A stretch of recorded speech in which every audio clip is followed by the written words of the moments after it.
Hey everybody, give me 1 second to. Hello. Hey. Hello.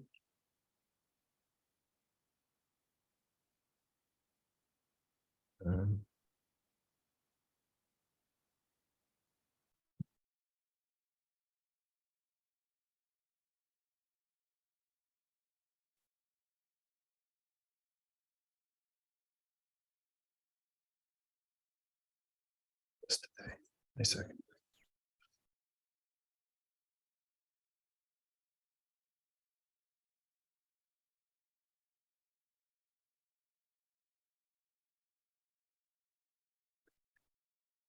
Feel free to put your name and attendance in the meeting notes here.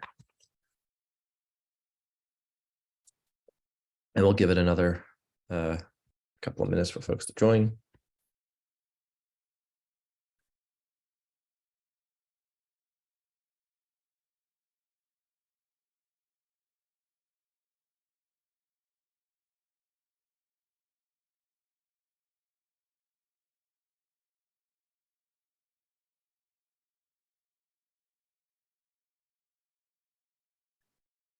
All right.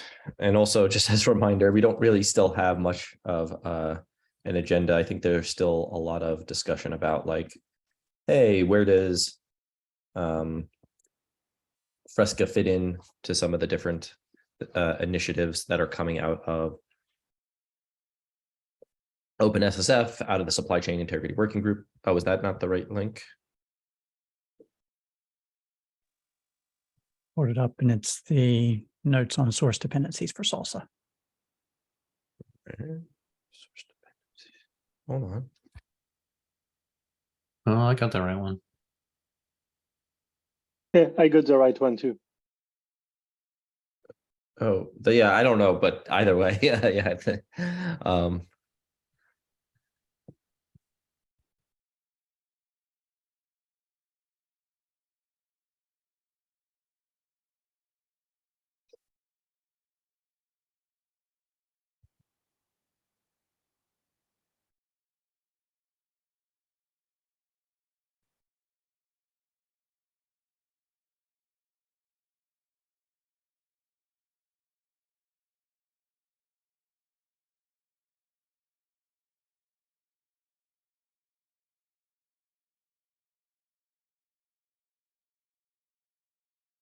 All right. So yeah, we can get started. So just as a reminder, this meeting is being recorded. It'll be uploaded to YouTube shortly after, and anything and your participation in this meeting is an agreement to abide by the OpenSSF code of conduct. Cool. So there's not really much of so I saw this one piece of the agenda, and we can get into a few other things after. So there is a pull request. Let's see. Oh yes, this is the switching to policy controller. Yeah. So I'm okay with I want to hand it over to you, Brandon, to explain a little bit about the problem, why we're looking at it, and so on. I figured since this was a double extra large PR, I should probably at least take a couple minutes to give a quick rundown. Yeah, the big challenge I ran into with Kyverno a while back was that trying to do a kubectl apply with that no longer works. And they just, I think the size of their annotations grew a little too large, and so it just doesn't work for that. I don't know what the process is to do an update. I know what the process is to do a deploy, which is do a kubectl create, and that'll work. But I don't think they've got documented if you have an existing version of Kyverno installed, the right way to do it other than to delete and reinstall, which I'm not a big fan of for something that's enforcing your security. So the PR out there, switching to policy controller, that's under the SigStore project. And that, since we're using cosign for it, it kind of felt like it made sense to use the same SigStore project to sign and to verify the signatures. So pull that one out. And a lot of the change in here, the reason it's double extra large is because there's a bunch of vendoring and pulling in other stuff when we make these changes.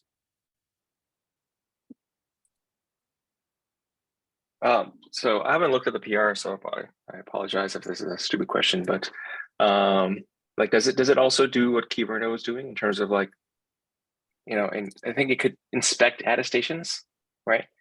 I think it If they can. have- I only Okay. have this set right now to do the verification of the signatures, but I believe the option in there is to go through and actually verify you have a signed SBOM and other stuff. So I just haven't turned that setting on yet. Okay. And I think Kyverno had the actual ability to like parse through the actual attestation, right, to see if it contains specific fields and everything. Not sure if that's I'd have something to go that- check and see how far they get on the policy controller side to know if they get to that level. I'm not sure. I see. Okay. Some of this might make more sense for some of what was happening in Kyverno might make sense for just a more generic emission controller if you're doing other generic policies that aren't around the signing and SBOMs, but yeah. So not a one-stop solution for everything, but at least it made more sense for the stuff we're trying to do with the project.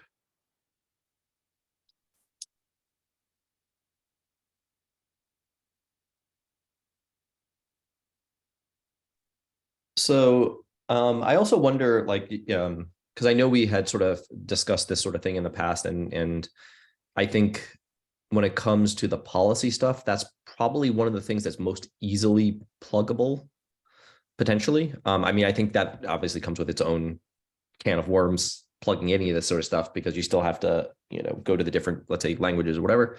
But I would also be curious just to kind of like know, like, does it make sense for us, given that we do have, like, the folks on this call have a reasonable relationship with the Kyverno maintainers, just to kind of say like, hey, look,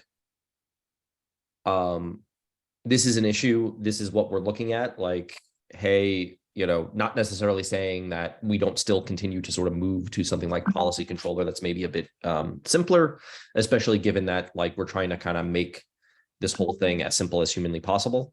But at least highlight to them, like, hey, here's an issue, and we're not sure like how other folks who are using this, is if the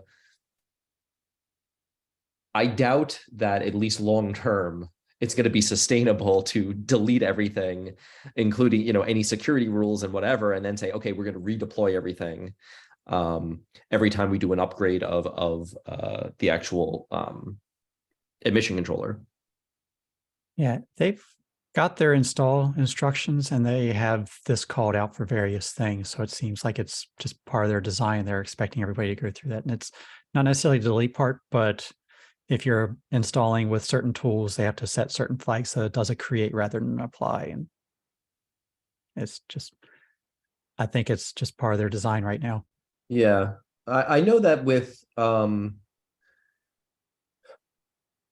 there is a way in using kubectl, right, where you can do the sort of in place thing where you're not actually keeping track of the other stuff. So like the annotations don't actually get that large. It comes with its own set of trade-off, right? Like where it's like you're doing, as opposed to a server side apply or something like that, it's a client side. I don't remember exactly what it was, but it was like something you could do to sort of work around those annotation limits, but it comes with its own like trade-offs. But yeah.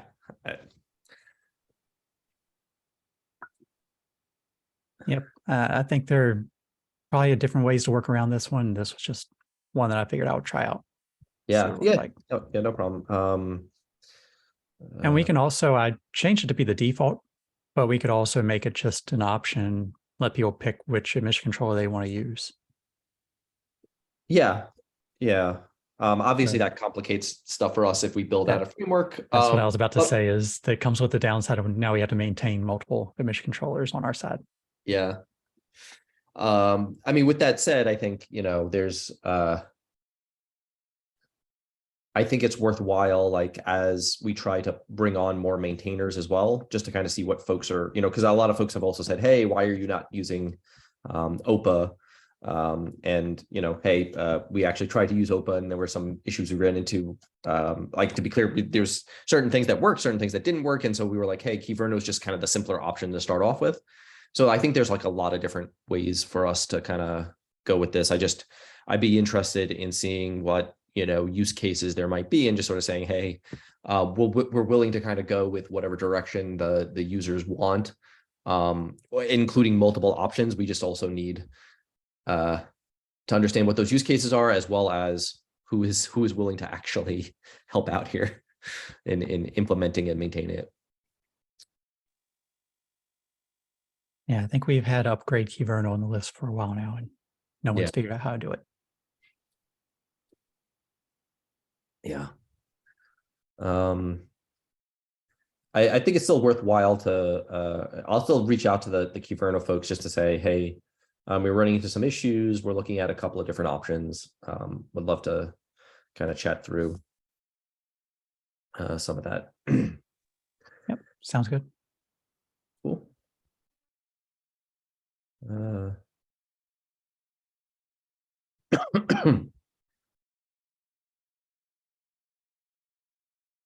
So a quick thing. So a quick thing is a few of us in the Salsa positioning group. The Salsa positioning group is starting to try and write up some blog articles, as well as they've submitted some talks, or I'm also part of that group, but we've submitted some talks and so on. And one of the things that was brought up was maybe increased collaboration between Fresca, Salsa, and S2C2F to sort of show what that full sort of loop could look like.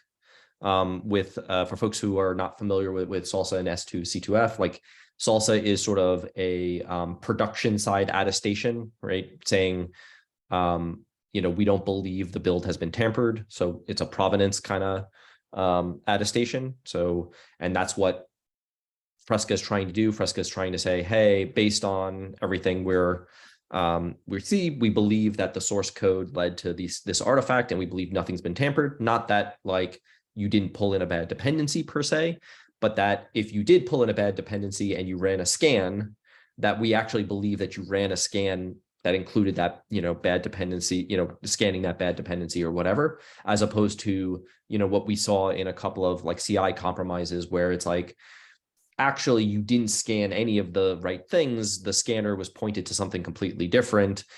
And it built something behind the scenes and deployed something that is different from what you actually thought you built and you got the logs for and so on, which is kind of more what we saw with like SolarWinds attacks, where like dependencies were swapped out right as the build process was happening. So that's on the production side. And then the idea would be then, as S2C2F is being fleshed out as well, is S2C2F is supposed to be more on the consumption side. What sorts of things can you do to sort of protect when you're consuming software? So the consuming software might be, hey, make sure that there's a Salsa attestation, make sure that you do these sorts of scans, make sure that you are looking at these sorts of things and so on. And so that's something that potentially also Fresca could fit in from when we are looking at pulling in source code and dependencies, so that we can say, hey, let's follow the S2C2F practices. That might be something like, ensure that all dependencies have Salsa attestations, or ensure that all dependencies have SBOMs and so on and so forth, or so on. And then we can have Fresca sort of implement those rules on the actual consumption side from the pipelines we build. And so there's some discussion. So there's going to be some talks, some blog articles. Just wanted to give folks a heads up. Also, for folks who, I know we all have way too many meetings, but if folks are interested, there is the S2C2F meeting, which I believe, Jay, is it every week or every other week? S2C2F, I believe, is every week now. Okay. And I know we're thinking about moving to every other week. You know what? Don't quote me on that. Give me 1 second. I think it might be every other week. I know we had it every week, and then I think we may have moved it to every other. Give me 1 second. Let's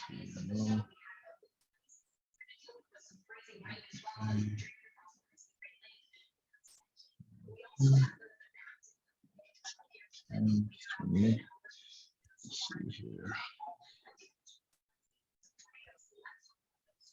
Nope, it's every other week. Okay, cool. And I just saw at least so I'm on Eastern time, so it's 3 p.m. Eastern time on Tuesdays every other week. So it would be, for example, the 28th is one of those. And so there's some interesting work happening on that end around sort of like best practices and or not just best practice, but like how practices for sort of like ingesting dependencies, the consumption of supply chain side. Some of it focused obviously on like runtime and that sort of thing. Some of it also potentially on, could include other things like, hey, when you're looking at actually ingesting software from the build side, like what should that look like and how can you, protect against from, obviously downloading something from like malware.com or something like that. I think encoding that into something like Fresca would be potentially useful, or allowing folks to encode that easily in Fresca would be useful so that folks have that ability to kind of, not just secure the provenance of the build, but also secure, like, make sure that they're not ingesting something silly. All right, cool. So that's some stuff that's going to be coming up. Trying to think what else there is. So next week, this week's meeting for the CNCFs, for the KubeCon Security Village, got pushed to next week. But we're going to be talking about some stuff to figure out, like, hey, cloud native security is quite large. Like, can we just make sure that, if we could we demo off Fresca in there? I think you were even talking about that, John, which I think would be a really cool thing, is to sort of sit somebody down, have them run their build through something like Fresca and show them, hey, here's how you can kind of generate salsa attestations when you can't use something like simple, like a GitHub thing, where you do want to have some of those additional security when you run it internally and you want to be able to do stuff like, Spiffy Spire workload identities, and eBPF and all that good stuff.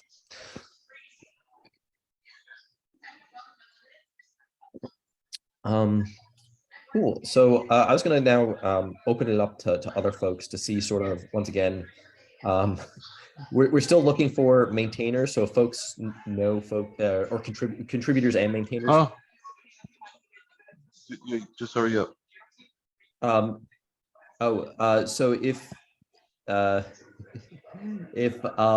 folks know people who are looking to sort of contribute to a project, and it's not like your average sort of Go sort of project or whatever, normal source code sort of project, something that's more like using Kubernetes, using languages like Q, we're definitely looking for more folks to sort of contribute.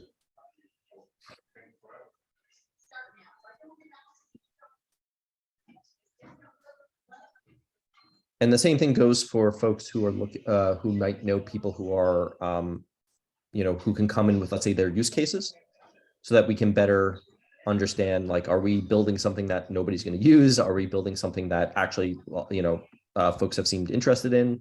At CNSCon, there were, especially at larger enterprises that can't just use something like GitHub Actions, and they expect to have something like a framework by which they can, or sorry, a set of standards and best practices and that sort of thing by which they sort of define their pipelines. So like the sort of thing where, all Go pipelines must include this Veracode step or something like that. I don't know. And so they want to make sure that they can enforce that. Folks seemed interested in that when it comes to Fresca, because like that sort of thing is not the easiest thing to sort of encode in a lot of the other CI tools. But a lot of folks obviously are still sort of using Jenkins and so on, and that sort of thing is not the easiest thing to move off of. So yeah, just kind of looking at also, other folks have come up with, had come to us with a couple ideas around just saying, hey, does it make sense for Fresca just to be the secure builder piece? Like, as in, it's something that Jenkins, GitHub Actions, and other things can call that just spin up a secure, isolated environment for running the build. And then once the build is done, GitHub Actions or your Jenkins can do the other things like, integration tests and yada yada. And so it would just be an API call to a separate system. Some folks have just talked about that, but I think we're definitely looking for other folks to come and provide their use cases.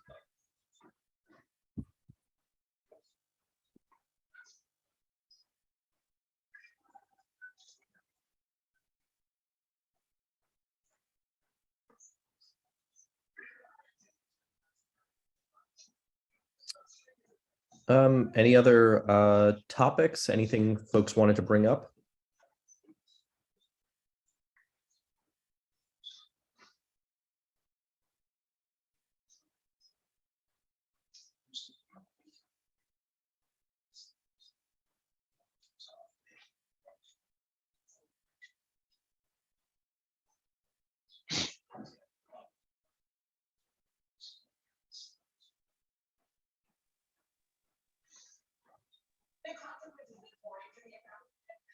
Sounds like we're going to end early.